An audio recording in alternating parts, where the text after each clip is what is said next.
पहुंचाए तो उसके सिवा उसको कोई दूर करने वाला नहीं, और अगर नेमत और राहत अता करे तो कोई उसको रोकने वाला नहीं।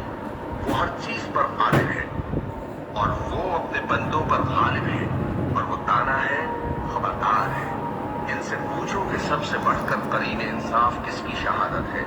कह दो कि अल्लाह ही मुझ में और तुम में गवाह है, और ये कुरान मुझ पर इसलिए उतारा गया है कि इसके जरिए से तुमको और जिस शख्स तक वो पहुंच सके आगाह कर दो।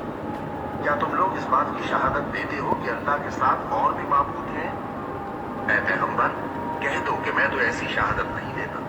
कह दो कि सिर्फ वही एक माबूद है, और जिनको तुम लोग शरीक बनाते हो मैं उनसे बेजार हूँ। जिन लोगों को हमने किताब दी है वो इनको यानी हमारे पैगंबर को इस तरह पहचानते हैं जिस तरह अपने बेटों को पहचाना करते हैं। जिन्होंने अपने आप को नुकसान में डाल रखा है वो ईमान नहीं लाते। और उस शख्स से ज्यादा कौन जालिम है जिसने अल्लाह पर झूठ बांधा या उसकी आयतों को झुटलाया। कुछ शक नहीं कि जालिम लोग कामयाब नहीं होंगे। और अगर अल्लाह तुमको कोई सख्ती पहुंचाए तो उसके सिवा उसको कोई दूर करने वाला नहीं, और अगर